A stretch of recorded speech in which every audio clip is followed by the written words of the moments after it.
అందరికీ నమస్కారం. నేను doctor Geeta Nayak Vislavath, assistant professor public administration, government degree college హయత్ నగర్‌లో పనిచేస్తున్నాను. ఈరోజు మనం సోషల్ జస్టిస్ అప్రోచ్‌ని చదువుకుందాము. దాంట్లో భాగంగా సోషల్ జస్టిస్ అప్రోచ్‌లో భాగంగా డాక్టర్ బిఆర్ అంబేద్కర్ గారి కాంట్రిబ్యూషన్స్‌ని, వారు తన జీవిత కాలంలో చేసిన కృషిని, సమాజంపై వారి ముద్రని, సమాజం కోసం వారు చేసిన వివిధ మూవ్‌మెంట్స్‌ని అన్నింటిని గురించి ఈరోజు పాఠంలో తెలుసుకుందాం. ఈ పాఠం మనకు బిఏ మొదటి సంవత్సరం మొదటి సెమిస్టర్‌లోని ప్రభుత్వ పాలనా శాస్త్రంలో ఒక భాగంగా ఉంది. ఇది సోషల్ జస్టిస్ అప్రోచ్ అనే మాడ్యూల్‌లో అంబేద్కర్ గారి గురించి చదువుకోవడం జరుగుతుంది. అంబేద్కర్ గారి పుట్టుక 1881 ఏప్రిల్ 14న జరిగింది. అతని మరణం 6 డిసెంబర్ 1956లో జరిగింది. ఈ పాఠంలో మనం ముఖ్యంగా తెలుసుకునేది సోషల్ జస్టిస్ అనగానేమి, సామాజిక న్యాయం గురించి, సామాజిక న్యాయం ఏ విధంగా సాధించవచ్చు, అంబేద్కర్‌కి సామాజిక న్యాయానికి ఉన్న సంబంధం ఏమిటి, అతను సమాజంలో మార్పు కోసం ఏ విధంగా కృషి చేశాడు, అతను పేదల కోసం, దళితుల కోసం ఎలాంటి కృషి సల్పాడు, రాజ్యాంగ రచనలో అతని పాత్ర ఏమిటి, వివిధ ఉద్యమాలలో అతని ప్రోత్సాహం ఎటువంటిది, అవన్నీ కూడా సామాజిక న్యాయం కోసం ఎటువంటి అడుగులు వేశాయి అనే విషయాలన్నింటినీ కూడా ఈరోజు పాఠంలో మనం చర్చించుకుంటాం. ఇక పాఠాన్ని మొదలుపెట్టే ముందు సోషల్ జస్టిస్ అనగానేమిటి, సామాజిక న్యాయం అంటే ఏంటి, సామాజిక న్యాయం లేదా సామాజిక ప్రజాస్వామ్యం అనగా దాంట్లో ఈక్వాలిటీ, సమానత్వము, స్వాతంత్రము అన్ని కలగలిసి ఉన్నది, ఫ్రాటర్నిటీ, ఇవన్నీ కూడా కలగలిసి ఉన్న దానినే సామాజిక న్యాయం అంటారు. అంటే ప్రతి వ్యక్తి కూడా స్వతంత్రంగా జీవించగలగాలి, సమాజంలో ఒక గుర్తింపు వారికి ఉండాలి, వారు సమాజంలో సమానత్వాన్ని పొంది ఉండాలి, తమ పనులు తాము ఇష్టపూర్వకంగా చేసుకోగలిగి ఉండాలి, బేసిక్ ఫెసిలిటీస్‌కి అడ్డం లేకుండా ఉండాలి. ఈ విధంగా సామాజిక న్యాయాన్ని సాధించవచ్చు అంటారు. అవన్నీ ఒక మనిషికి అందితే ఒక సమాజంలో దాన్ని సామాజిక న్యాయంగా అంబేద్కర్ గారు గుర్తించారు. ఇకపోతే సామాజిక న్యాయం ఏ విధంగా వస్తుంది, మీకు ఇక్కడ ఒక ఉదాహరణ చెప్తాను. ఇద్దరు వ్యక్తులు, ఇద్దరు ఉమెన్ కావచ్చు, మెన్ కావచ్చు, ఒక ఉమెన్ ఒక మెన్ కావచ్చు, ఏదైనా తీసుకోండి. ఇద్దరు ఉమెన్స్ ఫర్ ఎగ్జాంపుల్, దాంట్లో ఎక్స్ అనే మహిళ ఉద్యోగం చేస్తూ నెలకు కొంత సంపాదించుకుంటూ తన జీవితాన్ని జీవిస్తుంది. ఇంకొక మహిళ ఏ విధమైన ఉద్యోగం లేకుండా తన భర్త మీద తన అవసరాల కోసం ఆధారపడుతూ తన పిల్లలతో, అత్తమామలతో ఒక కుటుంబంలో జీవిస్తుంది. ఇక్కడ మీరు చెప్పండి, ఏ మహిళకు ఆర్థిక స్వాతంత్రం ఉంటుంది? కరెక్ట్ గా చెప్పారు అందరూ.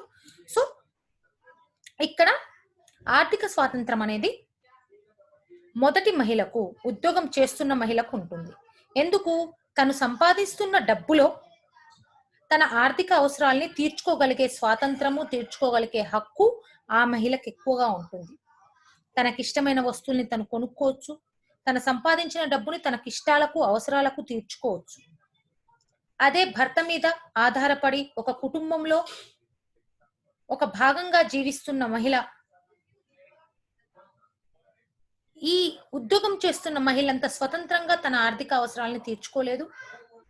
ఏ ఆర్థిక అవసరమైనా తన భర్తకు కానీ, తన ఇంట్లో పెద్దవాళ్ళకు కానీ చెప్పి, వాళ్ళ సలహాలు, సూచనలు, వాళ్ళ పర్మిషన్స్ తర్వాత తన అవసరానికి డబ్బుని వాడుకునే అవకాశం ఏర్పడుతుంది.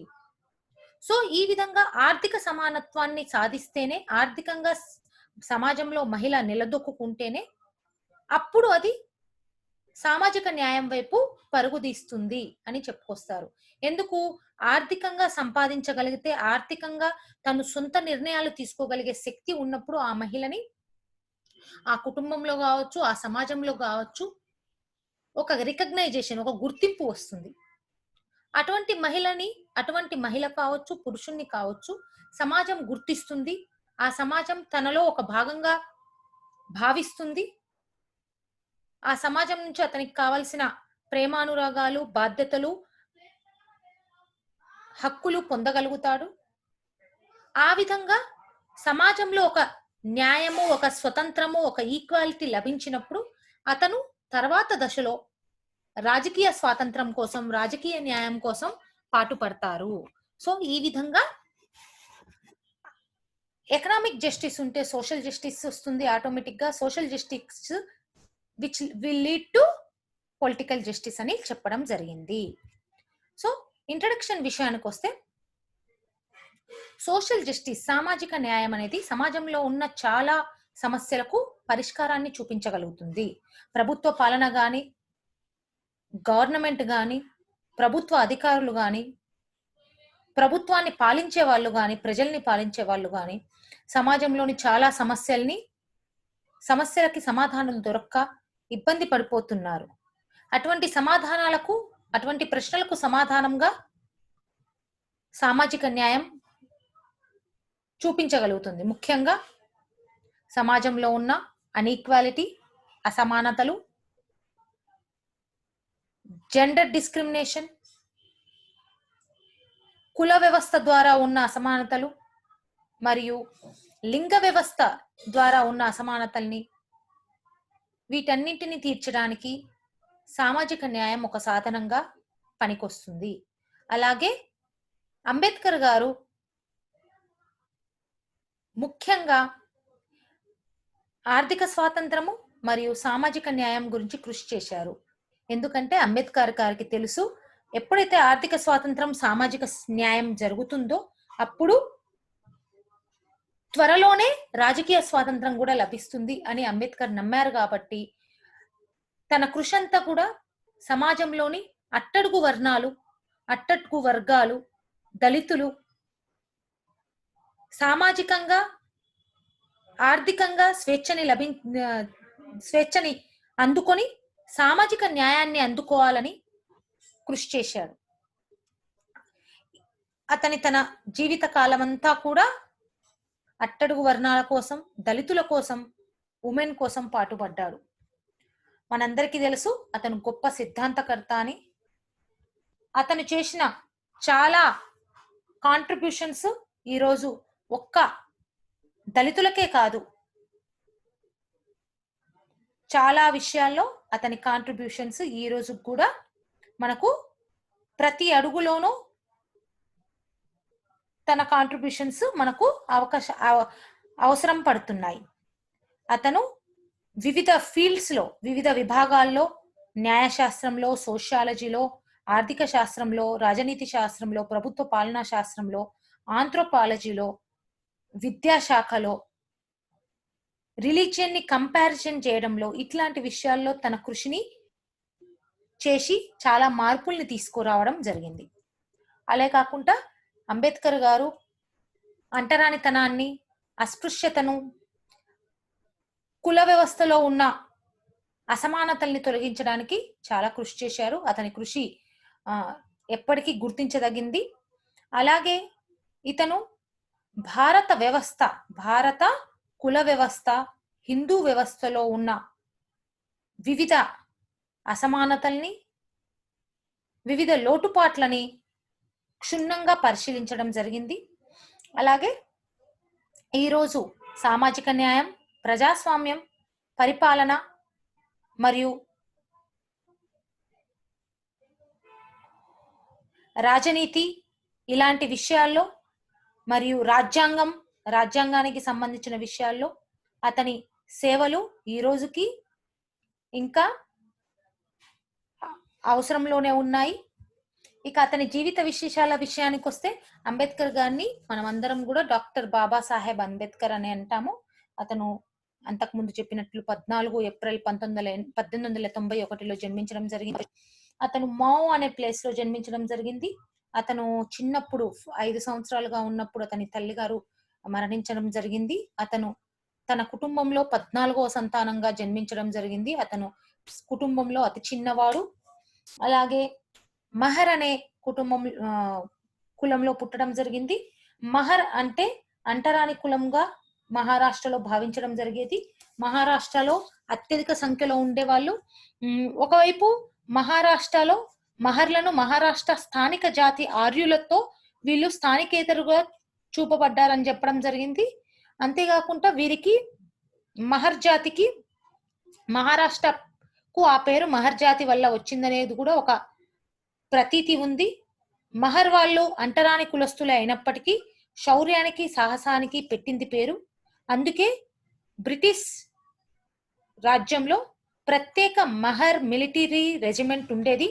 ఇతని అంబేద్కర్ యొక్క తాత తండ్రులు అందరూ కూడా ఆ రెజిమెంట్ లో ఒక భాగంగా పనిచేసే వాళ్ళు. అటు తర్వాత వీరు మహారాష్ట్రకు షిఫ్ట్ కావడం జరిగింది. 1907వ సంవత్సరంలో ఎలిఫెంటియా స్టోన్ హై స్కూల్ ముంబై నుంచి మెట్రికులేషన్ పాస్ అవ్వడం జరిగింది.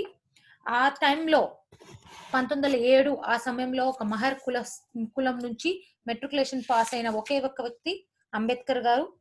తర్వాత అదొక చారిత్రాత్మక ఘటంగా భావించబడింది. తర్వాత అతను 9 సంవత్సరాలు ఉన్నప్పుడు అతనికి మ్యారేజ్ జరిగింది భీమాబాయితో. 9 సంవత్సరాల వయసు ఉన్న భీమాబాయితో 14 సంవత్సరాల వయసు ఉన్న అంబేద్కర్ కి వివాహం జరిగింది. వివాహం తర్వాత అతను ఎలిఫెంట్ స్టోన్ కళాశాలలోనే చదవడం మొదలు పెట్టారు. 1913లో బిఏ పాస్ అవ్వడం జరిగింది. తర్వాత అతను న్యూయార్క్ కొలంబియా యూనివర్సిటీలో చేరాడు. విదేశాల్లో ఒక మహర్ కులస్తుడు చదువుకోవడం చాలా గొప్ప విషయంగా భావించబడింది. 1915లో ఎంఏ డిగ్రీని సంపాదించడం జరిగింది. ప్రాచీన భారతదేశంలో వాణిజ్యం అనే పరిశోధన వ్యాసానికి అతనికి ఎంఏ డిగ్రీని అందించడం జరిగింది. అలాగే 1917వ సంవత్సరంలో national dividend for India A historical and analytical study అనే పరిశోధన పత్రానికి గాను పిహెచ్డి డిగ్రీను కొలంబియా యూనివర్సిటీ అందించడం జరిగింది. అటు తర్వాత అతను London School of Economics and Political science లో ఎంఎస్సి ఎకనామిక్స్ మరియు డిఎస్సి ఎకనామిక్స్ చదవడానికి జాయిన్ కావడం జరిగింది. అంతేకాకుండా ఇక్కడ గ్రేసిన్ కళాశాలలో బారిస్టర్ కోర్సులో కూడా జాయిన్ అయ్యారు. లండన్ లో పుస్తక పఠనాన్ని చాలా చేశారు అంబేద్కర్ గారు. అక్కడ బ్రిటిష్ మ్యూజియం లైబ్రరీ గ్రంథాలయంలో ప్రపంచవ్యాప్తంగా ఎక్కువ పుస్తకాలు చదివిన రెండో వ్యక్తిగా గుర్తించబడ్డారు అంబేద్కర్ గారు. మొట్టమొదటి వ్యక్తి కార్ల్ మార్క్స్ గారు, తర్వాత అతి ఎక్కువ పుస్తకాలు చదివిన వ్యక్తి డాక్టర్ బిఆర్ అంబేద్కర్. అటు తర్వాత అతను 1921లో MSc economics provincial decentralisation of imperial finance in Britain India అనే పరిశోధన పత్రానికి ఎంఎస్సి ఎకనామిక్స్ ను, అదే విధంగా ది ప్రాబ్లమ్ ఆఫ్ రూపీ అనే పరిశోధన పత్రానికి డిఎస్సి ఎకనామిక్స్ ను 1923లో London School of Economics and Political Science నుంచి సాధించడం జరిగింది. అంతేకాకుండా 1923లోనే బారియట్ లా నుండి బారిస్టర్ ని పొందడం జరిగింది. అటు తర్వాత తను తర్కము అర్థశాస్త్రాలని అధ్యయనం చేయడానికి బోన్ యూనివర్సిటీ జర్మనీకి వెళ్లారు. 1923లో అతను ఇండియాకి తిరిగి రావడం జరిగింది. తిరిగి వచ్చిన కొత్తలో అట్టడుగు వర్ణాలను వారిలో చైతన్యాన్ని కలిగించడానికి అతను మొదట ఎకనామిస్ట్ గా, ఆర్థిక శాస్త్రవేత్తగా, ఒక ప్రొఫెసర్ గా, ఒక న్యాయవాదిగా పనిచేయడం జరిగింది. తర్వాత అతను భారత రాజ్యాంగ రాత కమిటీకి చైర్మన్ గా ఎన్నుకోవడం జరిగింది. మన భారతదేశానికి స్వాతంత్రం వచ్చిన మొట్టమొదటి న్యాయశాఖ మంత్రిగా నెహ్రూ యొక్క కేబినెట్ లో పనిచేయడం జరిగింది.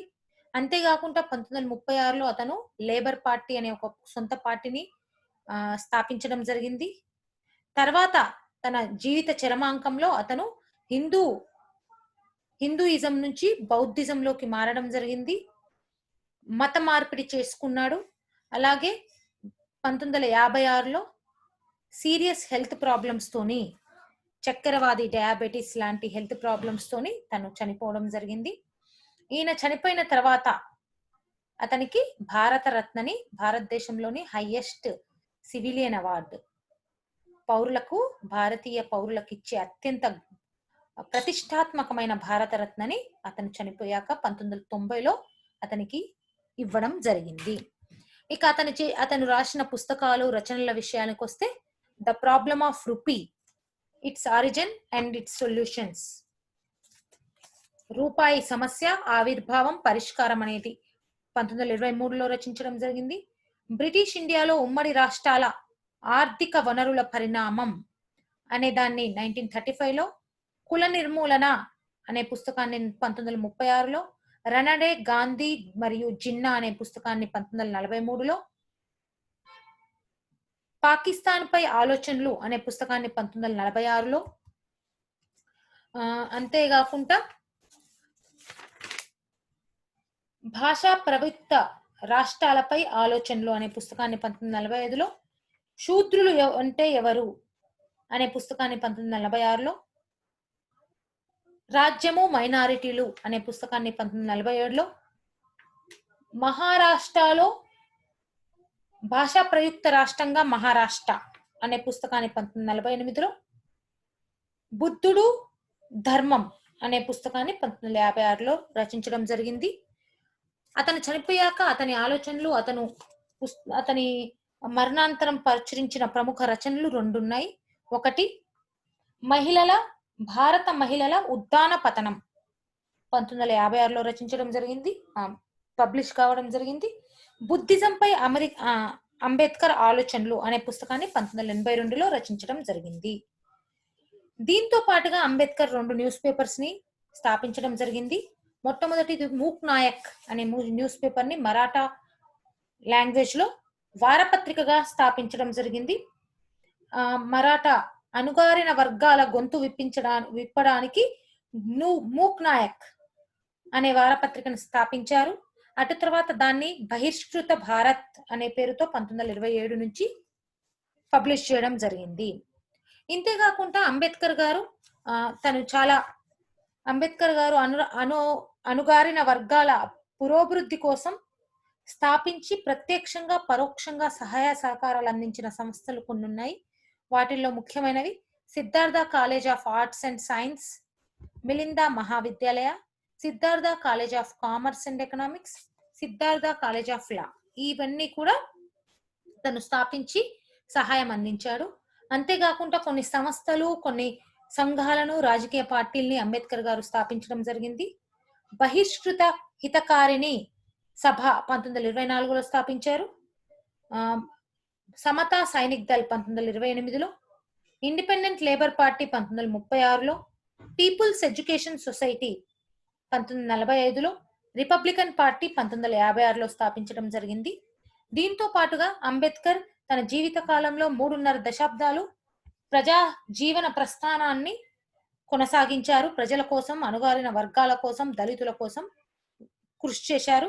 సో అట్లాంటి కృషినంతా కూడా 5 విభాగాలుగా విభజించడం జరిగింది.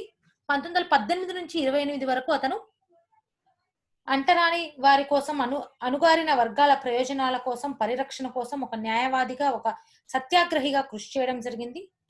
1929 నుంచి 36 మధ్య అతను ప్రత్యేక నియోజకవర్గాల కోసం పోరాటం చేయడం జరిగింది. 1937 నుంచి 46 వరకు అంబేద్కర్ బ్రిటిష్ రాజ్యంలో మంచి మంచి పదవుల్ని అందిపుచ్చుకోవడం జరిగింది. ఆ విధంగా మంచి పదవుల్లో ఉంటూ నిమ్న వర్గాలకు అభివృద్ధి కోసం పాటుపడడం జరిగింది. అటు తర్వాత స్వాతంత్రం వచ్చాక 1946 నుంచి 50 మధ్య కాలంలో అతను భారత రాజ్యాంగ నిర్మాణంలో ముఖ్య భూమిక పోషించి భారత రాజ్యాంగ నిర్మాణ పితామహుడుగా పేరుగాంచడం జరిగింది. తర్వాత అతని చివరి దశలో 1950 తర్వాత 50 నుంచి 56 మధ్యలో బౌద్ధ మతాన్ని భారతదేశంలో వ్యాపించ చేయడానికి కృషి చేయడం జరిగింది. సో ఈ విధంగా అతను తన 35 సంవత్సరాల ప్రజా జీవితంలో సమాజం కోసం ఎన్నో కాంట్రిబ్యూషన్స్ చేయడం అనేది జరిగింది. ఇక అంబేద్కర్ యొక్క సేవల్ని గుర్తిస్తే అంబేద్కర్ మీద చాలా ఇన్స్టిట్యూషన్స్, చాలా మనుషులు, సంస్థలు యొక్క ఇన్ఫ్లుయెన్స్ చాలా ఉండేది. అతను తన జీవిత కాలంలో చాలా సందర్భాల్లో కొన్ని ఇబ్బందికర పరిస్థితులను ఎదుర్కోవడం జరిగింది. అదే కాకుండా అంబేద్కర్ దళితుల సంరక్షణ కోసం మరియు సామాజిక ఉద్యమాల్ని చేశారు. రాజనీతి కోసం కొంత సేవ చేశారు. అంతేకాకుండా భారత రాజ్యాంగ రచనలో ఆయన ఎనలేని కృషి, ఆయన సేవకు గుర్తింపుగా అతన్ని భారత రాజ్యాంగ పితామహగా పేర్కొనడం జరిగింది. నెక్స్ట్, అంబేద్కర్ దళితులకు చేసిన సేవలేంటి? అంబేద్కర్ మహర్ కుటుంబానికి చెందినవాడని చెప్పుకున్నాము. మహారాష్ట్రలో మహర్ అనగా అంటరాని కుటుంబంగా పేర్కొనడం జరిగింది. సో అటువంటి అంటరాని కుటుంబంలో పెద్దవాడైన అంబేద్కర్ తన చిరుప్రాయం నుంచి చాలా కష్టాలను ఎదుర్కోవడం జరిగింది. చాలా ఇబ్బందికర పరిస్థితులను ఎదుర్కోవడం జరిగింది. అతనికి అందరితో పాటుగా స్కూల్లో కూర్చొని చదువుకునే అవకాశం లేకపోవడం జరిగింది. పబ్లిక్ ట్యాప్ నుంచి వాటర్ తీసుకుని తాగే పరిస్థితి లేకుండా ఉండేది ఆ కాలంలో. అంతేకాకుండా అంటరాని వాళ్ళుగా చూసి వారిని టెంపుల్స్ లో కూడా అలౌ చేయకుండా ఉండడం జరిగేది. ఈ విధంగా ఎన్నో అవమానాల్ని, ఎన్నో చీత్కారాల్ని ఎదుర్కొన్న అంబేద్కర్ చిన్నప్పటి నుంచే మంచిగా చదువుకొని మంచి స్థాయిలో ఎదగాలని ఒక గట్టి పట్టుదలతో కృషి చేయడం జరిగింది. తను బరోడా ఆస్థానంలో పనిచేసినప్పుడు కూడా అతనికి చాలా అవమానాలను ఎదుర్కోవడం జరిగింది. బరోడా సంస్థానంలో ప్రతిరోజు తనకు జరుగుతున్న అవమానాలు, వివక్షలను భరించడం ఇష్టం లేక అంబేద్కర్ సంవత్సరంలోనే ఉద్యోగానికి రాజీనామా చేసి బొంబాయి వెళ్ళడం జరిగింది. అక్కడ బొంబాయిలో కూడా సైడెన్హామ్ అనే కాలేజ్ లో ప్రొఫెసర్ గా జాయిన్ అయ్యాక కూడా అతనికి ఇటువంటి అవమానాలు, చీత్కారాలు ఎదురు కావడంతో అక్కడ కూడా ఉద్యోగాన్ని వదిలేసి చదువుకోవడానికి బయటి దేశాలకు వెళ్ళడం జరిగింది. సో ఈ విధంగా ఈ అన్నిటికీ కారణం హిందూ వ్యవస్థలో ఉన్న అన్ఈక్వాలిటీ, హిందూ వ్యవస్థ మొత్తము మనుస్మృతి ఏదైతే భారతదేశంలోని కుల వ్యవస్థ యొక్క డివిజన్ చేసిందో అదంతా కూడా అన్ఈక్వల్ స్టేటస్ తోని చేసింది అని పూర్తిగా నమ్మిన అంబేద్కర్ మనుస్మృతిని ఎప్పుడు ఆపోజ్ చేయడం జరిగింది. మనుస్మృతిని ఆపోజ్ చేసిన అంబేద్కర్ ఎప్పుడు కూడా భారతదేశంలో కుల వ్యవస్థను తొలగించిన రోజే భారత్ ఈక్వల్ గా అవుతుంది అని నమ్మాడు. అప్పర్ క్యాస్ట్ వల్ల డిస్క్రిమినేషన్ ని, అప్పర్ క్యాస్ట్ వల్ల డామినేషన్ ని అతను చాలా ఇబ్బంది పడడం జరిగింది. అంతేకాకుండా ఇటువంటి కండిషన్స్ లో పెరిగి పెద్దవాడైన అంబేద్కర్ క్యాస్ట్ డిస్క్రిమినేషన్ ద్వారా భారతదేశంలో జరిగిన విభజనని అంగీకరించలేకపోయాడు. అంతేకాకుండా అతను ఈ అన్టచబుల్స్ కి సపరేట్ ఎలక్ట్రల్ సిస్టమ్, ఎందుకంటే అన్టచబుల్స్, దళితులు వీళ్ళందరూ కూడా శతాబ్దాలుగా ఇబ్బందులకు గురి అయి, శతాబ్దాలుగా అణగారిన వర్గాలు శతాబ్దాలుగా కింది స్థాయిలోనే ఉండిపోయారు. వారిలో అభివృద్ధి అనేది లేదు. కాబట్టి రాజకీయంగా వారిలో అభివృద్ధి సాధిస్తే వారితో పాటు ఆ సమాజం కూడా అభివృద్ధి సాధిస్తుంది అనే భావనతోని సపరేట్ నియోజకవర్గాలు, ప్రత్యేక నియోజకవర్గాల కోసం అంబేద్కర్ చాలా కృషి చేయడం జరిగింది. అంతేకాకుండా అతను దళితులకు, ఇతర అట్టడుగు వర్గాలకు రిజర్వేషన్స్ కల్పించడానికి తన శాయశక్తులుగా ప్రయత్నించడం జరిగింది. తన పుస్తకాలైన శూద్రులు ఎవరు, అంటరాని వాళ్ళు ఎవరు అనే పుస్తకాల్లో అతను తన అభిప్రాయాల్ని, దళితులంటే ఎవరు, వారి కుటుంబ పరిస్థితులు, వారి సామాజిక పరిస్థితులన్నింటినీ కూడా క్లియర్ గా తన వ్యూస్ అన్నింటినీ కూడా ఆ పుస్తకాల్లో రచించడం జరిగింది. అంతేకాకుండా అంబేద్కర్ పై పూలే యొక్క భావాలు చాలా ఉండేవి. అంబేద్కర్ తన పొలిటికల్ లైఫ్ కంటే ముందు తను ట్రేడ్ యూనియన్స్ కి చాలా హెల్ప్ చేసేవాడు. ట్రేడ్ యూనియన్స్ లో ఒక పోరాట యోధుడుగా ఉండేవాడు. అప్పుడు టెక్స్టైల్ వర్కర్స్ అందరినీ ఫామ్ చేసి ఒక గ్రూప్ లా తయారు చేయడం జరిగింది. అతను గొప్ప సామాజిక విప్లవుడుగా మారడానికి ఎన్నో సంస్థలు, వ్యక్తులు దోహదపడ్డారు. ఇంకా ఆయన చాలా క్యాంపెయిన్స్ చేశాడు, చాలా మూవ్మెంట్స్ చేశాడు. దాంట్లో ఒకటి temple entry movement. Temple entry movement, Kalaram temple Nagpur లో టెంపుల్ ఎంట్రీ మూమెంట్ చేసినప్పుడు సత్యాగ్రహిగా అక్కడ కూర్చోవడం జరిగింది. అంతేకాకుండా ఆ కాలంలో మెహర్ కులస్తులకు లేదా అంటరాని వాళ్లకు లేదా చిన్న కులాల వాళ్లకు పబ్లిక్ లో వాటర్ ని తీసుకుని తాగే ఫెసిలిటీ ఉండకపోయేది. సో సేఫ్ డ్రింకింగ్ వాటర్ వాళ్లకు ఒక అందని కలగా ఉండేది. అటువంటి వాటి బేసిక్ నీడ్స్ కోసం అంబేద్కర్ చాలా కృషి చేయడం జరిగింది. అంతేకాకుండా ఈ హిందూ వ్యవస్థలో ఉన్న సోషల్ రిఫార్మ్స్ ని, హిందూ వ్యవస్థలో ఉన్న అన్ఈక్వాలిటీ పోవాలంటే సమాజంలో సోషల్ రిఫార్మ్స్ తీసుకొచ్చి హిందూ సమాజాన్ని ఈక్వాలిటీ బేసిస్ మీద డివైడ్ చేస్తేనే హిందూ వ్యవస్థ అభివృద్ధి చెందుతుంది. సమాజంలో ఉన్న అంటరానితనం, సమాజంలో ఉన్న ఎక్కువ తక్కువలు పూర్తిగా తొలగి సమానత్వం వైపు అడుగులు వేస్తుందని చాలా బలంగా నమ్మారు అంబేద్కర్ గారు. దానికోసం చాలా కృషి చేయడం జరిగింది. ఈయన మీద జ్యోతిరావు పూలే వంటి మహనీయుల ప్రభావం గణనీయంగా ఉంది. జ్యోతిరావు పూలే భావాలని, జ్యోతిరావు పూలే పరిస్థితుల్ని అర్థం చేసుకున్న అంబేద్కర్ అతని భావాలని ఇంకా ముందరికి తీసుకెళ్లడానికి కృషి చేయడం జరిగింది. జ్యోతిరావు పూలే గురించి వివరిస్తూ మనకు ఉన్న గొప్ప సంఘ సంస్కర్తల్లో పూలే ఒకరని అంబేద్కర్ ప్రశంసించారు. ఆధునిక భారతదేశ గొప్ప శూద్రుడు పూలే అని, స్వాతంత్రం కంటే సామాజిక ప్రజాస్వామ్యమే భారతదేశాన్ని కుల వ్యవస్థ నుంచి విముక్తి చేయగలదని బోధించిన పూలే భావాలను ముందరికి తీసుకెళ్లడానికి అంబేద్కర్ ఎంతో శ్రమించడం జరిగింది. ఇక అంబేద్కర్ యొక్క సేవలు, మన రాజకీయాల్లో అంబేద్కర్ యొక్క సేవలు ఏంటి అంటే, అంబేద్కర్ రాజకీయ పార్టీని స్థాపించడం జరిగింది. Independent Labour party, republic party అనే పార్టీని స్థాపించడం జరిగింది. అంతేకాకుండా గాంధీ మరియు కాంగ్రెస్ వాళ్ళు తక్కువ కులాల వాళ్ళని, ఈ అంటరాని వాళ్ళని హరిజనులు అని పిలవడాన్ని ఆపోజ్ చేయడం జరిగింది. ఈయన బ్రిటిష్ వారి కాలంలోనే డిఫెన్స్ అడ్వైజరీ కమిటీ మరియు వైస్రాయ్ ఎగ్జిక్యూటివ్ కౌన్సిల్లో న్యాయమంత్రిగా పనిచేయడం జరిగింది. స్వాతంత్రం తర్వాత ఇతను మొట్టమొదటి న్యాయమంత్రిగా పనిచేయడం జరిగింది. అలాగే Ambedkar socio political economic justice అందరికీ, అంటే సమాజంలో సామాజిక, ఆర్థిక, రాజకీయ సమానత్వం కోసం, న్యాయం కోసం కృషి చేయడం జరిగింది. ఆయన ప్రజాస్వామ్యాన్ని చాలా నమ్మారు. ఎందుకంటే ప్రజాస్వామ్యం ద్వారానే అట్టడుగు స్థాయి వ్యక్తులు కూడా అభివృద్ధి చెందగలరని ఆయన నమ్మాడు. సమాజంలో సమానత్వమైన సమాజం ఏర్పడే అవకాశం ప్రజాస్వామ్యం ద్వారానే జరుగుతుందని గట్టిగా నమ్మారు.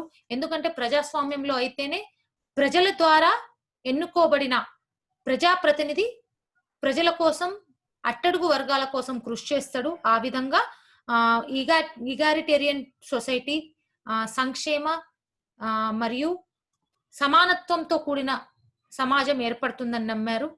అంబేద్కర్ గారు పార్లమెంటరీ వ్యవస్థకు సపోర్ట్ చేయడం జరిగింది. పార్లమెంటరీ వ్యవస్థ అయితేనే ప్రజాప్రతినిధులు ఉంటారు, ప్రజల కోసం కృషి చేస్తారని నమ్మాడు. దాంతో పాటుగా అంబేద్కర్ గారు ప్రతి 5 సంవత్సరాలకు ఒకసారి ఎలక్షన్స్ ఉండాలి దేశంలో అని చెప్పడం జరిగింది.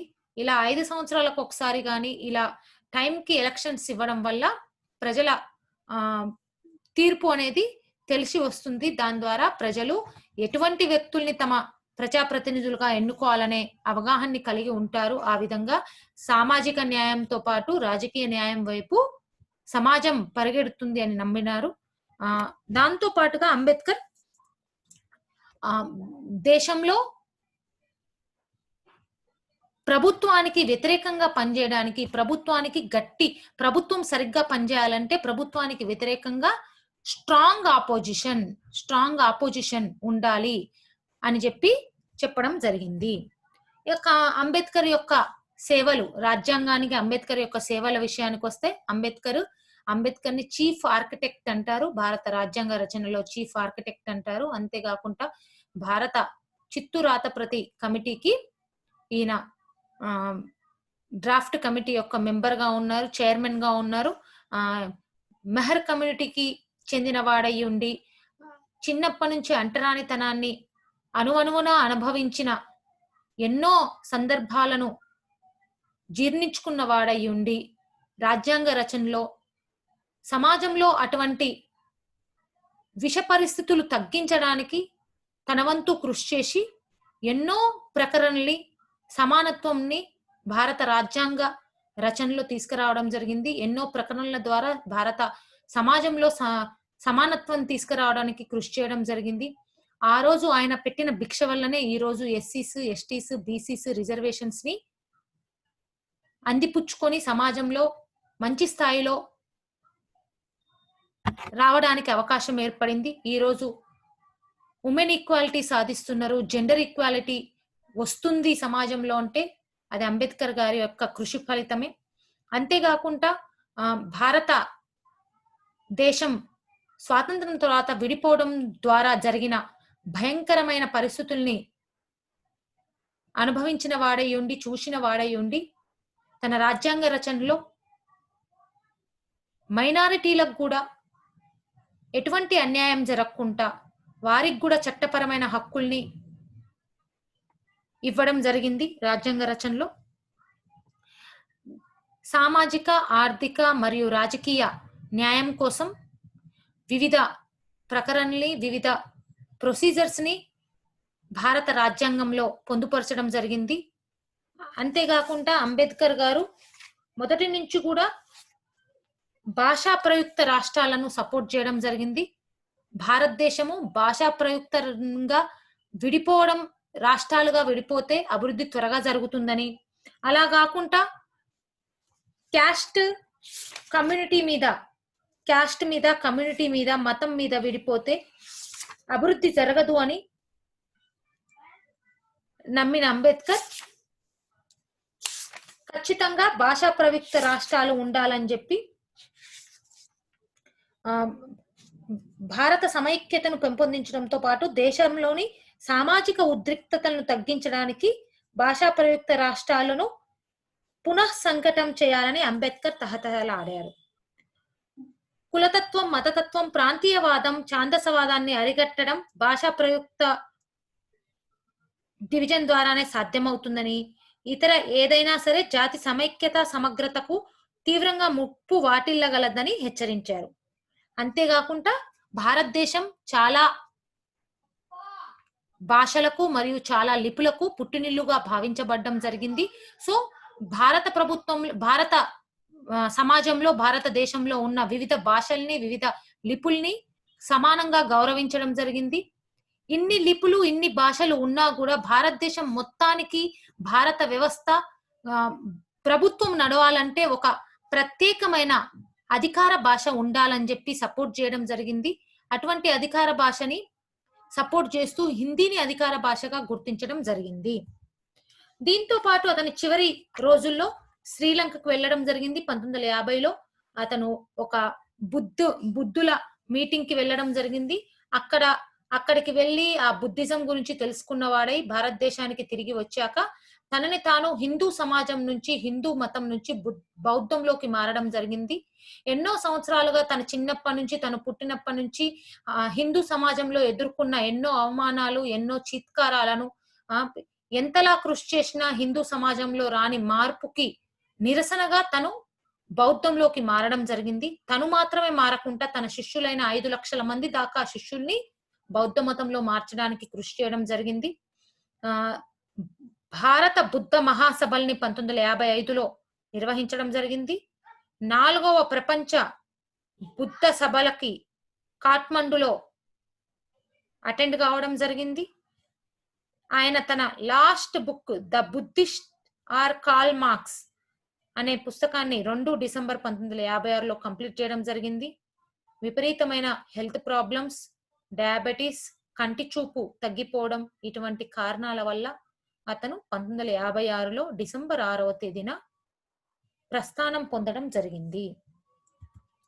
ఇక బుద్ధుని మన అంబేద్కర్ కంక్లూజన్ విషయానికి వస్తే, అంబేద్కర్ ఆలోచనలు, అంబేద్కర్ సమాజంలో చేసిన కృషి ఈ రోజుకి కంటి ముందు కొనియాడబడుతుంది, ఈ రోజుకి కంటి ముందు కనిపిస్తుంది. సోషల్ జస్టిస్ అనేది ఈ రోజు చాలా చోట్ల చాలా మందికి ఒక దారి చూపిస్తుంది, సమాజంలో ఈక్వాలిటీకి కృషి చేస్తుంది. అంతేకాకుండా సమాజంలో సోషల్ జస్టిస్ గురించి, డిస్క్రిప్టివ్ జస్టిస్ గురించి చాలా పుస్తకాల్లో, చాలా కోర్సెస్ లో చెప్పడం జరిగింది. ఈ రోజుకి ఒక సమసమాజాన్ని, ఒక సామాజిక న్యాయాన్ని కోరుకునే చాలా ప్రదేశాల్లో అంబేద్కర్‌ని ఒక మోటివేటర్‌గా, ఒక లీడర్‌గా, నాయకత్వ లక్షణాలున్న వ్యక్తిగా, అలాగే ఒక గొప్ప వ్యక్తిగా భావించడం జరిగింది, జరుగుతుంది. సో, ఈ విధంగా అంబేద్కర్ యొక్క ఆలోచనలు, అంబేద్కర్ యొక్క కృషి ఈరోజు భారతదేశం ఇంతలా డెవలప్ కావడానికి ప్రత్యక్షంగాను, పరోక్షంగాను అంబేద్కర్ యొక్క కృషి చాలా ఉందని గమనించగలరు. సో, ఎవరికైనా ఎటువంటి డౌట్స్ ఉన్నా ఈ లెసన్ పై 98493737 అనే నెంబర్‌కి కాల్ చేయగలరు. Thank you so much.